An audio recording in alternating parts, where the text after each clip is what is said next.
start over. Because what I'm going to tell you is going to make your jaw drop, probably. Well, hold on. All right, are we in audio record? Yes, sir. Good. I want a copy of it sent to my family, too. I'm not here for a question and answer session. I'm here to tell you what happened. This is 22-year-old John Asher Farrell Villarreal, who unashamedly presented law enforcement with one of the most deranged, chilling, and downright strange murder confessions of all time.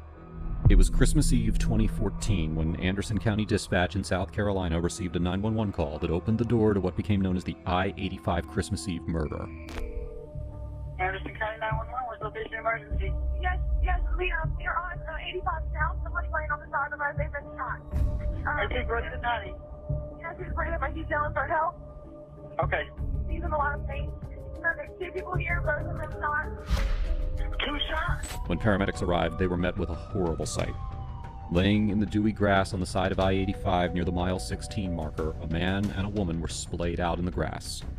The man, soon identified as 44-year-old James Dobson, had been shot in the back of his head at close range. Shockingly, despite the bullet being lodged behind his eye, he was clinging to life when detectives arrived. En route to the hospital, he only managed to tell the paramedics one thing: "I was just trying to give him a ride." Tragically, 43-year-old Mary Marie Fowler was in even worse shape. She was put on life support, but ultimately succumbed to her injuries later that day, passing away on Christmas Eve.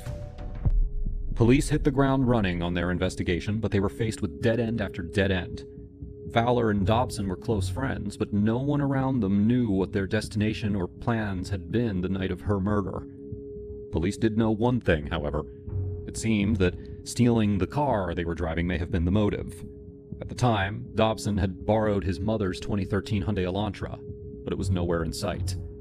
Police put a bolo out on the car, and it didn't take very long for them to get a hit. On December 30th, Deputy Coward of the Anderson County Sheriff's Department noticed a white Hyundai Elantra parked in a neighborhood. The tags on the car didn't match the Hyundai, and when he ran the VIN, he instantly knew that he had found the person that they were looking for. That person was John Asher Farrell Villarreal. When detectives looked into the vehicle, they were met with a horrible scene.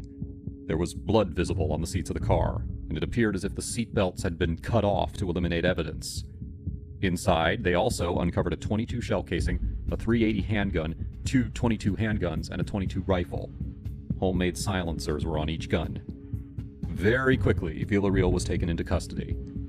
When the detectives first interrogated John, he denied any involvement whatsoever, claiming that he didn't know Fowler or Dobson, and that he had no idea how the guns or silencers had gotten in his car.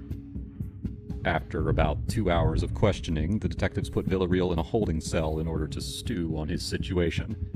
Clearly, it worked. Just as one of the detectives was preparing to leave for the day, they were urgently called back in. Now, Villarreal wanted to talk. This isn't uncommon after criminals are left alone with their thoughts. But what is unusual, however, is how callously Villarreal reveals his own. Leave this door open since it gets burning hot in here. Yeah. Well, John, or Jack, I'm sorry. We gotta go through this advisory. Yes, yes we do. Because we had a break in all this, and we'll make sure that everything's good. Well, we might as well start over. Because what I'm going to tell you is going to make your jaw drop, probably. Well, hold on. Detectives know at this point that they're dealing with someone who displays narcissistic traits. Throughout the interrogation, he speaks in a callous, dramatic manner about human life and his actions, seemingly emulating poorly written supervillains. All right, are we in audio record? Yes, sir. Good. I want a copy of it sent to my family, too. I'm not here for a question and answer session. I'm here to tell you what happened. What happened?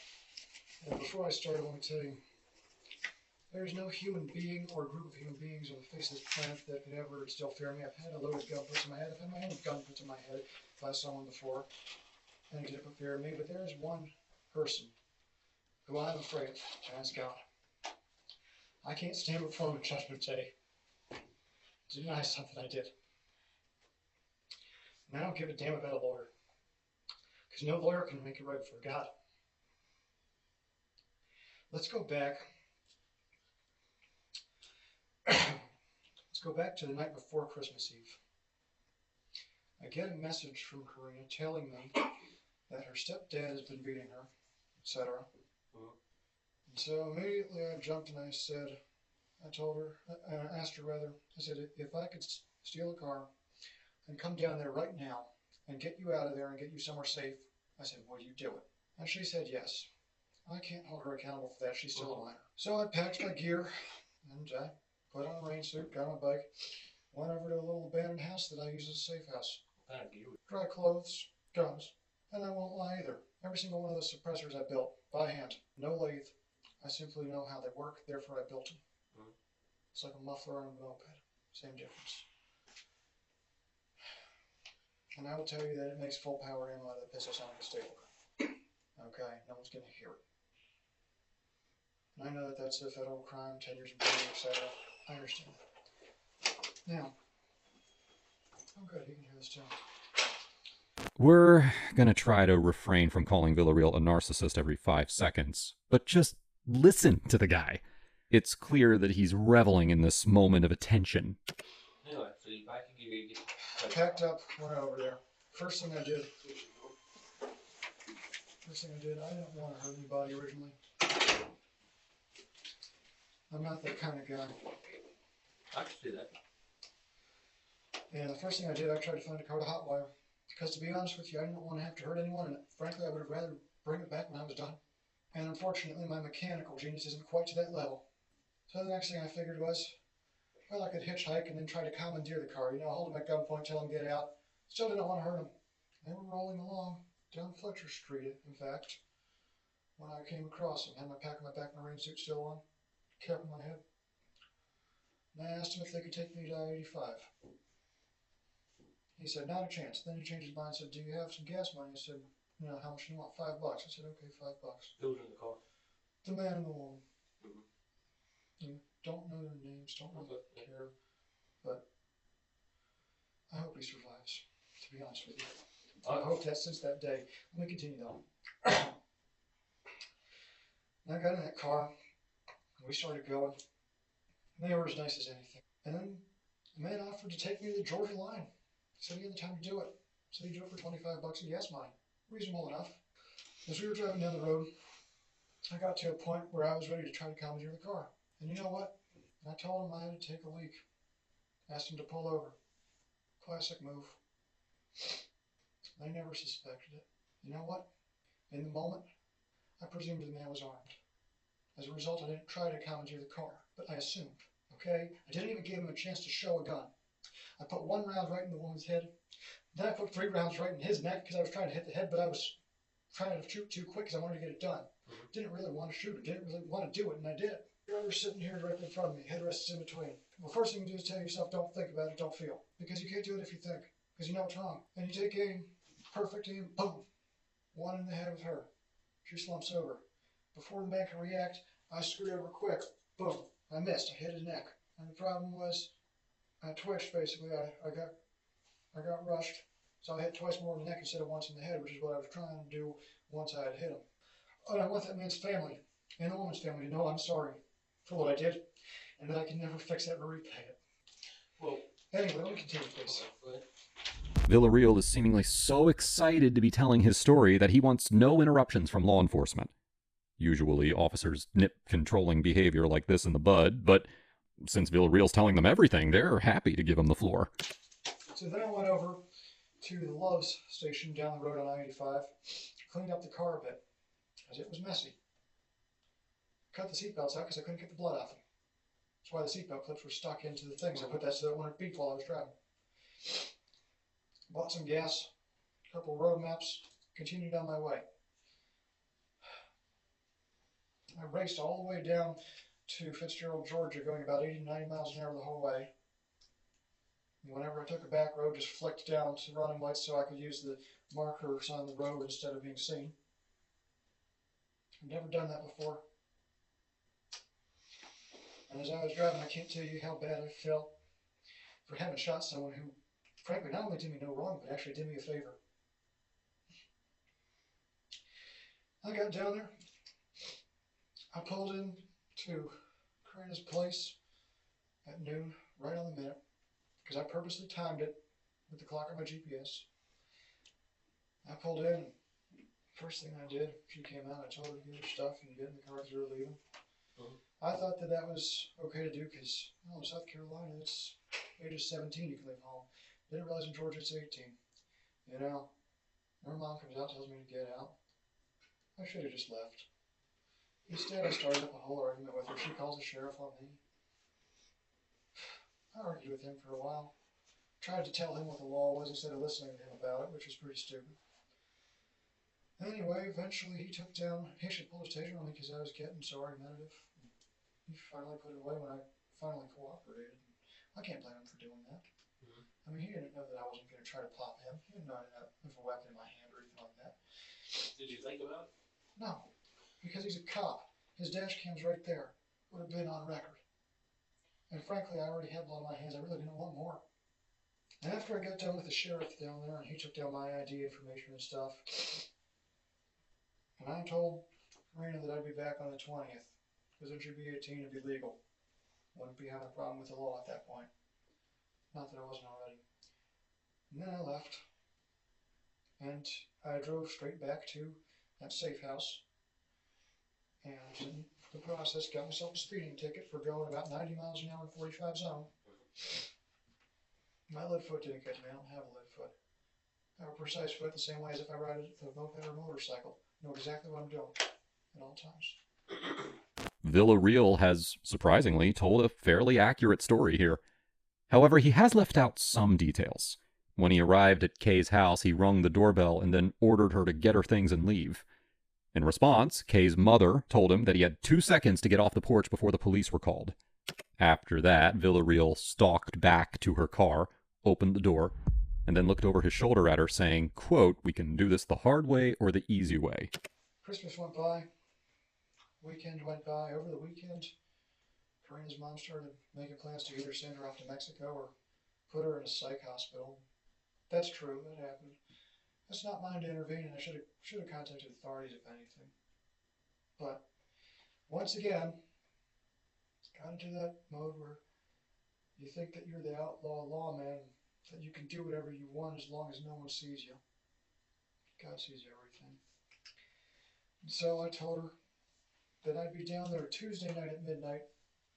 The reason I packed up all those guns, by the way, you ever find that Versa Thunder 380? What's that? Under the driver's seat. Wanted to look there. Now you'll look there, you'll find it. That's my personal defense weapon. I use hollow cavity bullets for a reason. Makes an impact like a 45, 12-inch penetration at 10 feet. Tested on with ballistic gel and meat. Anyway, so now you know there are 4 guns, not 3. Okay? Had all my stuff locked, cocked, ready to rock as you found. Because frankly, I expected that when I got down to Karina's place again, I expected someone to pull a gun on me. Okay? And I expected at that point to go ahead and just whack everybody in there and try not to think about it. You still think about it. You still don't want to do it. I'm glad I didn't do it. Because then I'd have 3 more bodies on me. 2's too many. Were you going to whack Karina too? No. I was trying to get her out. I was trying to rescue her. Well, you said 3 bodies. That's what I was trying to... Mother, stepfather, and older brother. The 3 adults. The 3 people who would actually be a threat to me if I tried to do an extraction. Okay? In terms of pulling somebody out, it's called a wet extraction because it's bloody. Alright? This is the first point in the interrogation where Villarreal seems to be angry with the detectives. Their mere suggestion that he would kill Kay seems to upset him greatly, though he has no problem killing 5 other people to get to her. It's not unusual for criminals to have their own strict code of twisted justice. In this case, it seems that anyone was fair game to kill in his quest to be Kay's hero. I didn't want to be a killer. The only people I ever wanted dead were child molesters and stuff like that. Okay, because of what they do. Drug dealers. Because of what they do, they ruin lives. Okay, 2 people, from what I read in the paper, the one guy's an out-of-work electrician. My gosh, he's already got it bad enough. What about the 380 shell casing in the car? The .380 shell case in the car? Don't know, because I didn't fire 380. Because once I realized that I'd hit him in the neck, I realized he might survive. I kept praying. And I kept praying for forgiveness. And the thing is, the Lord can't give forgiveness if you don't tell the truth. If you lie about it, you're going to hell. Were you going to tell Ryan about it this morning? I wasn't going to, and I couldn't. Because it's been eating you up inside. It does. You kill someone who didn't try to hurt you first, and it does. I figured that's why you were at Ryan's this morning. You needed an outlet. Yeah. Well, what made you shoot him rather than just take the car out of gunpoint? Because I thought he might have a weapon, and I assumed, like I said. Yeah. And in my head for the moment, okay, here's the thing. When you get what's called a fight or flight reflex, the blood flow to your frontal lobe of your brain cuts off, which means it takes out your ability to make rational decisions about consequences in the future. Okay? That's basic psychology right there. And that's exactly what happened. Okay? Because in that moment, you don't really think about it. Okay? You don't really keep a level head necessarily if you're not used to commandeering vehicles and stuff like that. I mean, that's the first time I've ever done that. Yeah. And so I just said to myself, I said, you know what? I said, I can't take the risk that he's got a gun. And you know what? I wish I had just pointed the gun and told him to get out and taken that chance, because he'd still be okay and she'd still be okay. I wish I'd never done any of it, frankly.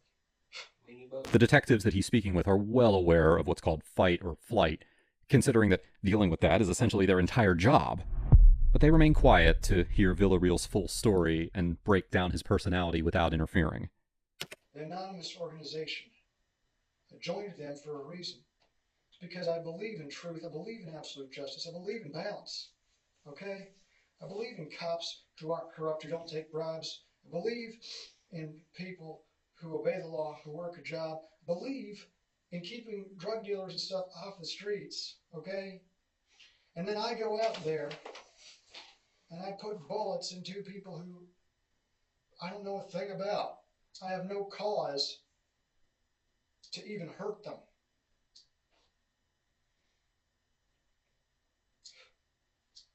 Did they say anything? As far as what? Other than just friendly general conversation and whatnot? When you shot her, did he say anything? I shot him before he could say anything. I'm not slow with a gun. Villarreal's strong religious beliefs and distrust of the government seems to be shared by his family. After his arrest, his mother made several statements that she wished he had gone to church more, and that, in her own words, quote, he had not allowed Christ to be formed in him the way Christ needed to be formed in him. On January 2nd, about a little over a week after the murders, his mother posted on Facebook, quote, I believe my son was intentionally targeted through cyber manipulation. My family thought that I had gone on some kind of rescue op with the militia to save someone from some gangster or something. That's what I told them. So I lied there too. I did that over the weekend because I needed gas money for the trip on Monday. It was $100 that I borrowed. And I lied to them too, because I told them that I was going to be working with law enforcement to deal with the situation, and instead I was taking matters in my own hands. Do they believe that stuff? Yeah. Yeah, they did. Because the thing is, they trust me. Because I haven't lied to them in the past about things. Have you gone in and rescued people held by gangs? No. No. No. The only thing I've ever done is planned things or organized things. I've sat behind the scenes when things happen. I've never actually been an active member of it. And that's probably why I didn't know the right way to do it. Probably why I didn't know the right way to deal with this. You know, it's simple. If Karina wanted out of there, all I would have had to do was tell her, look, wait till you're 18 years old, because she turns 18 on January 19th. That's not that long. It wouldn't have been hard to wait till the 20th. I could have said, look, I'll get a friend to. The one thing that I hope is that the judge and the jury understand that, frankly, the only reason I don't want the death penalty is I deserve the death penalty for what I did. I'm not going to lie about that.